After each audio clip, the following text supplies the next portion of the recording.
Well, hello, Mike Schuetter. Thank you for joining me today. Hi, thank you, Lisa, for having me. So, I am excited for you to share your story. I would say you're one of our most engaged and passionate members of our Launch Career Clarity Facebook group. You and I have had interactions for, gosh, probably 4 or 5 years now through your family doing the college bound journey. That's really how we met when I spoke at your school, I believe, right? That's right. That's right. Yep. My And oldest, it probably was about 4 years ago. My oldest was going through the program, and I love what you guys were doing. well, thanks. And you've been a great advocate and friend of ours for many years. And so you commented on one of our posts within the Launch Career Clarity Facebook group, giving such great insight. And I thought, I want Mike to come on and share his story and his wisdom around your career area with our launchers who are trying to help their kids make informed decisions along the way. So you're working in cybersecurity now, right? Is that the best way to say it? Yeah, that's right. My career was a lot of technology, and most recently, I'm now a chief information security officer for a regional technology company Okay, here in Cincinnati, Ohio. We're in here the in same Cincinnati. city. That's right. That's right. Yeah, our launch group comes from all over the country, so we are just lucky enough to be in the same hometown. So one of the curiosities families have when they're doing this or they're exploring paths is how people got to where they are. So if we go all the way back in time to Yep. Mike as a high school student headed to college, what would you say your original passions or interests were that informed you to start heading down this computer IT path? Sure. Yeah, I'm starting to sound like my parents when I say back in the day. So this would have been the 80s and 90s. And back then, I was a math and science student. I certainly excelled in those areas when it came to schooling. When you talk about passion, the hobbies that I had, the things that interested me as a kid were video games. I loved the arcade and going and playing video games. And probably around my junior year, I guess, my family bought me my first computer, and I started to develop my own video games. So Wow. the passion, I guess, that kind of led down this career was the fact that I took interest in working on computers and programming, and I found it really interesting to be able to manipulate a computer to code and develop these types of games as a kid. You were the original gamer, I guess. It sounds like. Compared to the gamers of today, I wasn't even close, but it certainly was interesting. It kept my attention, and although I don't know that I would call it necessarily a passion, I spent hours on the computer playing with it, so it certainly was interesting to me. So as you're playing, you're gaming, the 1980s, 90s version of gaming, and I did a little bit of that back then too. I think it was like a Nintendo 64 or something Yeah, that I we had. were an Atari fan. Yeah. Okay, perfect. Or Pong was the first That's one that right. I That's had right. That's back in right. the 70s. Slightly older, so I started with Pong. So as you're doing this in high school and you're thinking about college, how did that translate into a college major for you? This is way before we had so many options in this field. Sure. What did that look like? What were the options and which one did you pursue? Yeah, so back in the day, we had probably two major options. You could either go into computer science, which has been around a very long time, or you could do business information systems through the business college, which the two are very different. One was development and thinking architecturally, and the other one is more leveraging applications to support a business kind of a thing. And then there was kind of an up-and-comer major that was called computer engineering. It was a spinoff of electrical engineering. And so I had the opportunity at Toledo to go to, I think they actually had it computer science and engineering. So I ended up with my math science background, my interest in computers, I ended up in computer engineering. It's so funny that you said that about it being a spinoff for electrical engineering. So when I'm interacting with students and their families on the career coaching, one of the exercises I take them through is to go to a college website and look at the course of study. And I always say, if you pull up that electrical engineering course of study and you pull up that computer science and the computer engineering, look for all of the ways that there are just amazing overlaps there, because there's a lot of shared traits. So I'm glad that you reinforce that. Maybe I know what I'm talking about there. Yeah, engineering especially. So, I have two boys, and I've been looking a lot at the curriculums, and not to get off tangent too much, but there's certainly those types of core curriculums that existed a long time, and electrical fits very well with what we've been doing in computer engineering. So you select that up and coming computer engineering That's major. right. At that point, as a college student, so it sounds like you're at the University of Toledo, I was. which has a good engineering school for sure. Um, did you think like, okay, this is going to get me to this career over here? Or were you just selecting the major and you were going to figure the career piece out later? Yeah, I wish I could say that I knew what career I was going to go into back then. All I knew is I was going to go to college, and I was on this computer engineering track. And to be honest, I didn't have necessarily any preconceived notion of what that would look like. The closest I had was, again, the development exercises I was doing at home, developing, little applications to play down in the basement, kind of a thing. So the closest I would have is that. And as you'll hear later, that didn't really turn out that way for me, and it obviously ended up in cybersecurity, something a little bit different. So Well, I didn't. in cybersecurity probably wasn't really a field back then. No, no, no, not at all. I mean, from a college perspective, the first types of things we would see in cybersecurity were at a master's level, and even then, it was in the 2000s. Yeah. So early 2000s into 2010. Now you're starting to see it trickle down into the undergraduate degrees, but it was not even a topic of discussion back then.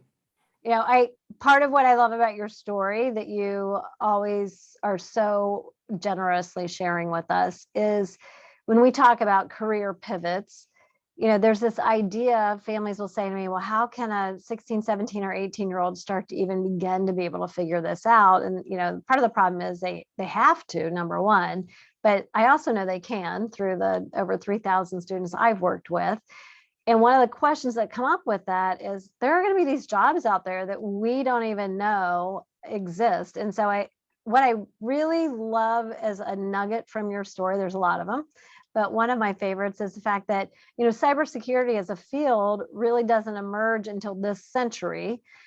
And yet here you are, even though you went to school in the 90s, you set a foundation that allowed you to pivot to something new. And I try to explain that a lot to families. Like we're laying a foundation, and yeah, we don't even know what'll be next in IT, but there's this foundation that's been laid that some people will not only be prepared to be able to like learn it and begin to do that, but they'll also find passion around it. So let's go back to what you started with.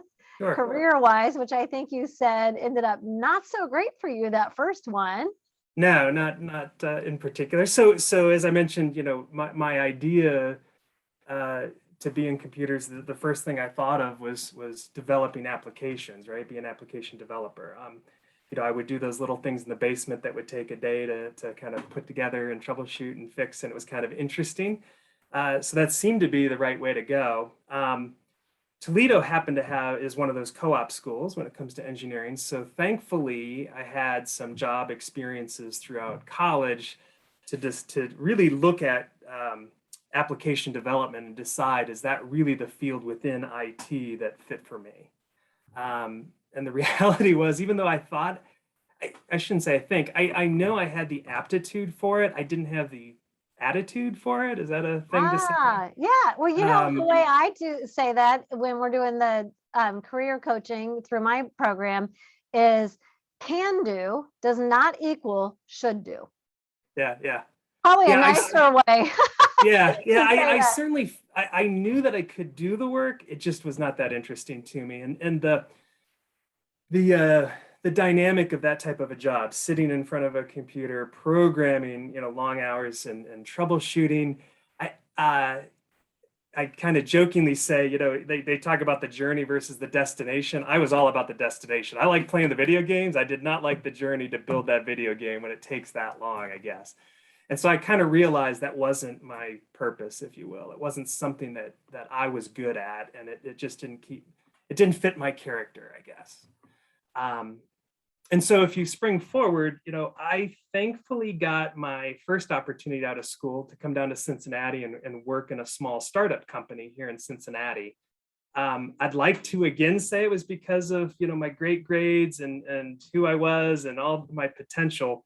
That move really was because of professional networking. So I had a buddy of mine that had that opportunity. He graduated 6 months before me. And he pointed me out when they were looking for another hire. And so thankfully I had that connection to come down here and to work down here as my first professional gig.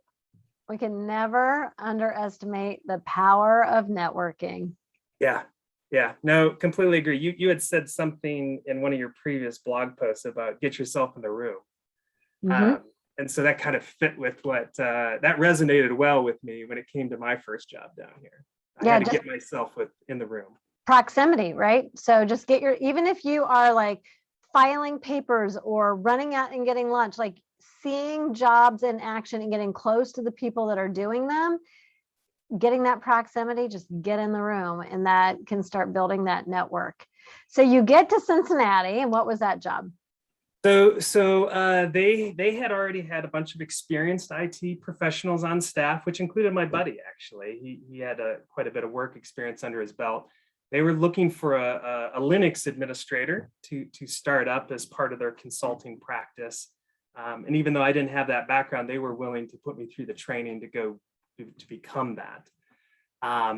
Again, being a young kind of type A personality, I thought that I had the aptitude for it. This is going to be easy. But in the end, again, it wasn't something that really caught my interest, if you will. I certainly had the smarts to do it, but the work just wasn't interesting to me. Can you describe what that work is for those who maybe are like, what Linux, what is that? What are we talking about here? Right. Yeah. So system administration. So we moved from developing programs to maintaining computer systems that those programs run on. Right. So adding users and changing passwords, or adding storage to computers that can be used for these applications, or making them run more efficiently. Those kinds of things that are really traditional IT type roles, things that happen under the covers to make your applications run well, is kind of the role that I was trying to fit at the time.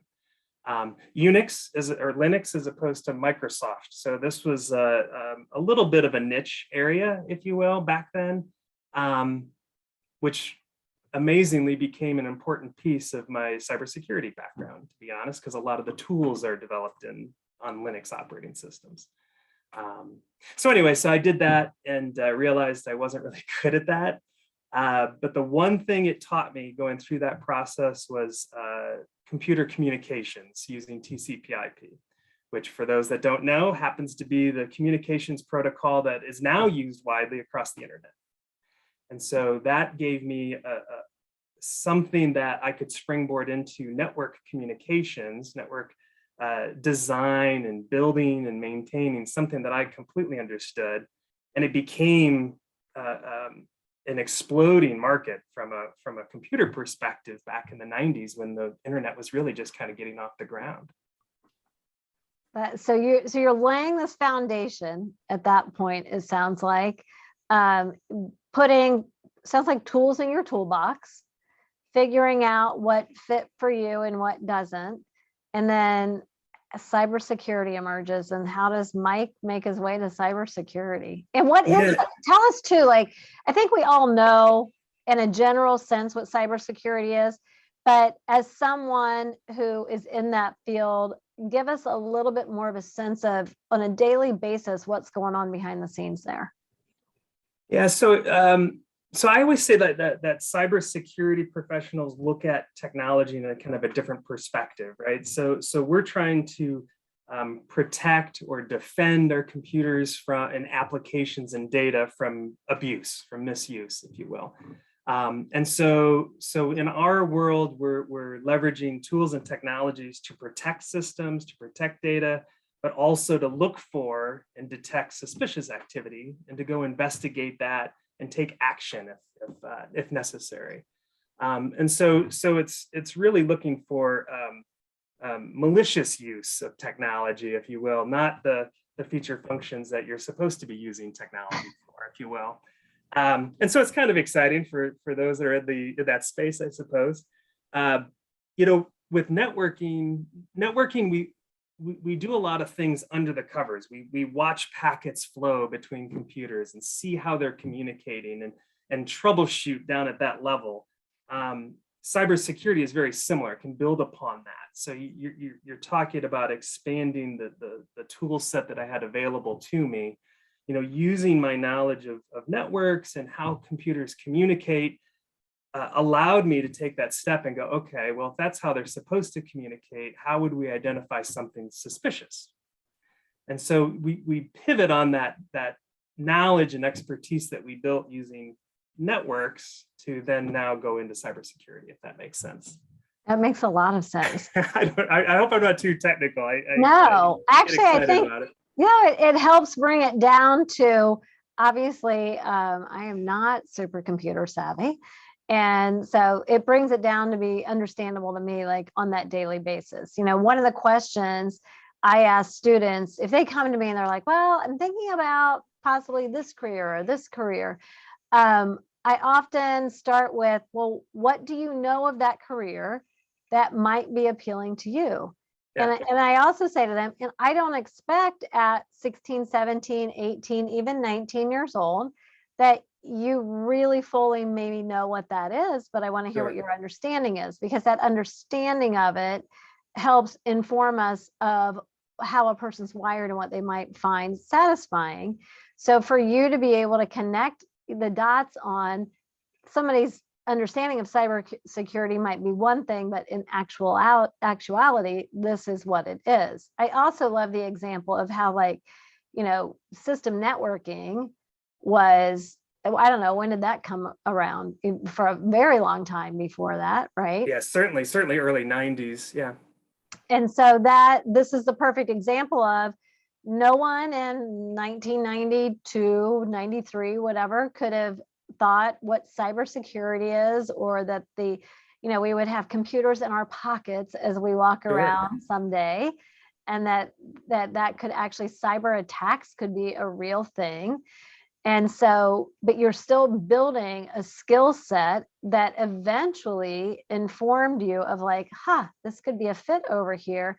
And I've got the skills, I've got the tools in my toolbox to do that and learn the new things that it takes. And I feel like that's always that answer. It's a perfect example of our answer of, well, we don't even know what jobs are going to exist by the time my student graduates or by the time my student's 30. Before we jumped on here, I said to you, having gone to high school and college in the 80s myself, you know, I spent many years and still do some work as an independent educational consultant. Nobody had independent educational consultants in the 1980s, but I developed a skill set of working in education and working with teens and young adults that equipped me to do that job as that job emerged. And now it's a very regular term out there. So if you were talking to students who find themselves with an interest and a passion in computers, what advice would you give to a high school student or even a college student who's trying to discern this, that the work that they should be doing to figure out if cybersecurity or one of these other areas that you mentioned, because those other areas haven't gone away, they're still out there, right? Yeah. They need people too. What would your recommendations be that what they should do now? And like, how would they even know if they should go computer science, computer engineering, IT, cybersecurity? Yeah, it's the million dollar question, right? To try to get as accurate of a picture before you enter college. I, I'm not sure. I thought kind of long and hard about this before jumping on the call. I'm not sure that there's a wrong path per se. There's certainly new paths in the undergraduate programs, right? We mentioned IT. We mentioned now there's cybersecurity programs.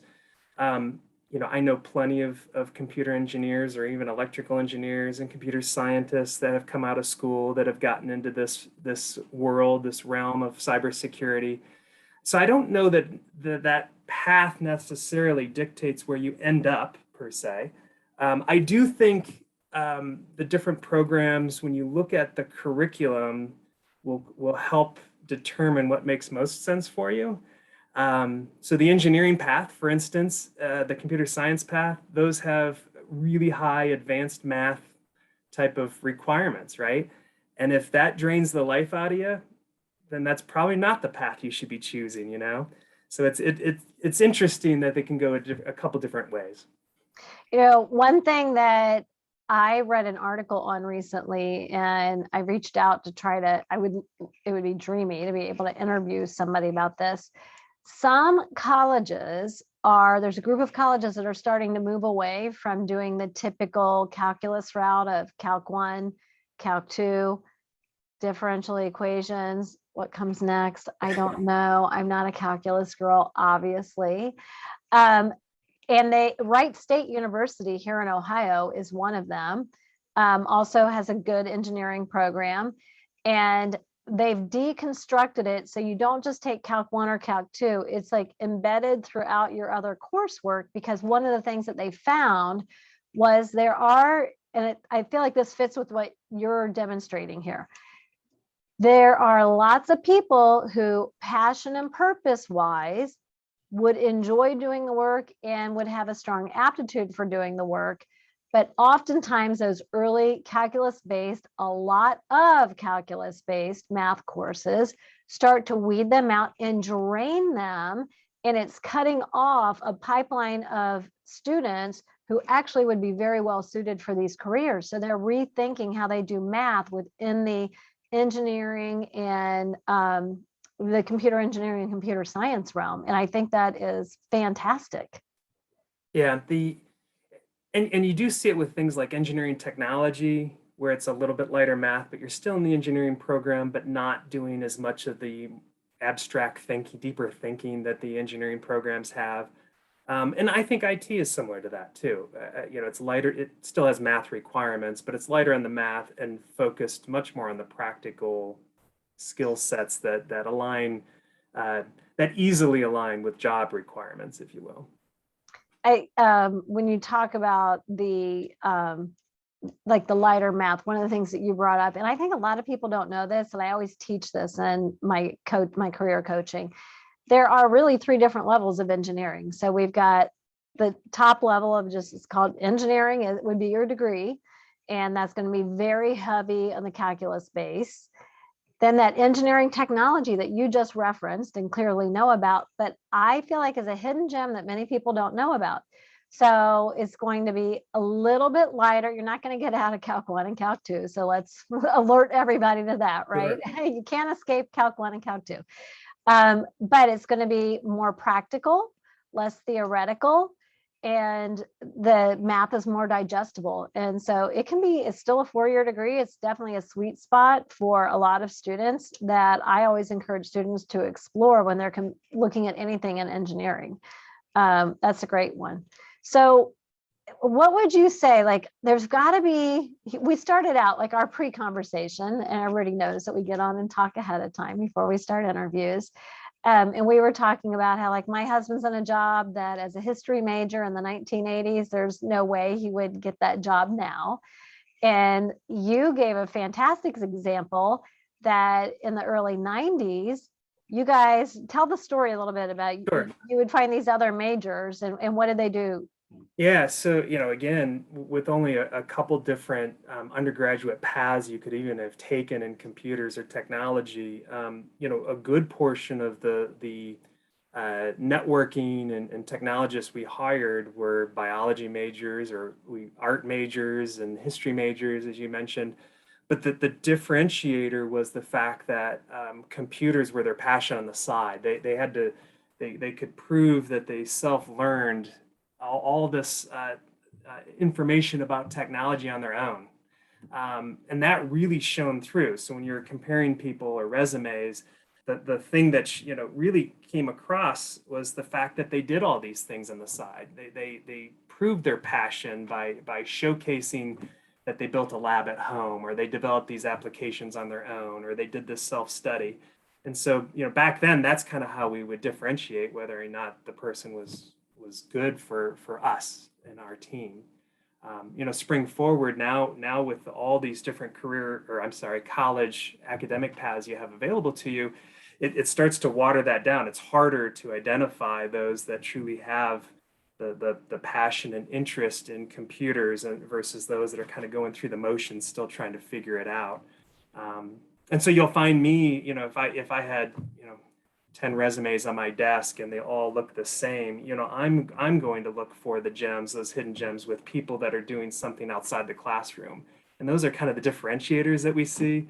Whether that's IT certifications, we had a chat about that online before, or it's they joined the cyber defense team down at the college and they competed against other teams.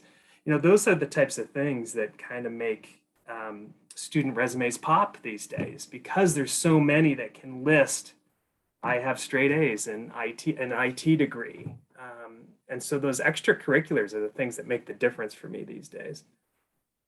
There's got to be some high school students out there that maybe don't have a passion for computers yet, or they're not a gamer. I mean, it's so common to be. Every time a high school young man particularly says, when I ask the question, what do you do with your free time, or what are your hobbies? Gaming. I'm like, okay, you and every other teenage young man, which is not bad. But I sit here and I'm like, just like you knew in the 90s, so, 3 decades ago, that there were people who really loved biology or art, but also piqued this interest in computers. What's maybe a high school student now that you're like, you maybe have never thought about a career in something related to computers, and maybe you should think about it? Can you think about what your advice would be? Yeah, I mean, I had a kind of a laundry list, and of course, I'm going to forget some of the more important bullets until we get off. But I would say, well, first and foremost, if you haven't thought about computers yet, don't cross it off the list. That's the first thing. You can't compare yourself to your peers and go, oh, he's been in robotics since 7th grade and he's so good at programming. I'm so far behind. You have plenty of time to make that up. So the first things first, don't write it off just because you see peers that may be ahead of you. Because I do see that quite a bit, where they think that's too late. We have medical research scientists. I have some project managers that later in life, and when I say later, I mean after kids, moved into cybersecurity. So, as a high schooler, you have plenty of time to make that up. Cybersecurity people. So there's probably a couple things that make us different. We're inquisitive. We like to dig deep into problem solving and kind of root cause.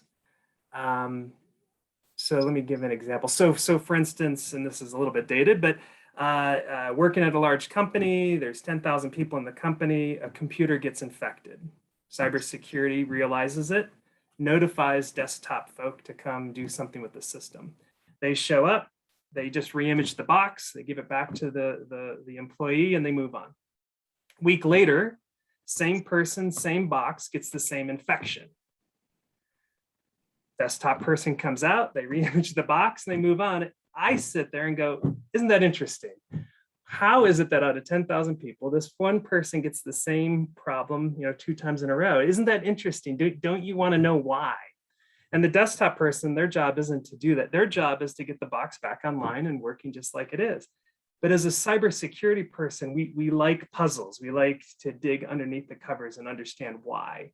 So I think, we're logical people, we're analytical. We don't like to give up too easily on trying to understand what's causing things. I think we're inquisitive, so you can't be scared of technology, but you don't have to necessarily be a technology geek, if that makes any sense to you. That's great. So I think you've done a great job. I mean, as a career coach, I obviously know about these areas. I know about, their requirements or growth rates and how to become one. But you taught me a ton about each of these areas, and you're always so generous. So normally if I'm introducing somebody who maybe has a program to offer, I say, here's how to reach out to them. But I'm going to say the best way for our launch community to reach out to you and connect is you are more than happy to engage inside our Launch Career Clarity Facebook group. I know you've offered up, you said you didn't get any takers the first time, but now that you've put yourself out there for this interview, you might have some families reach out and say, gosh, we would love to talk to you a little bit more about this and gain your insights. So Mike Schuetter, thank you so much for your time today. Certainly, thanks for having me. And again, like you said, I'd be more than happy to talk to others that are considering a career or wanted to investigate it further. Great. Thanks, Mike. Thanks. Take care.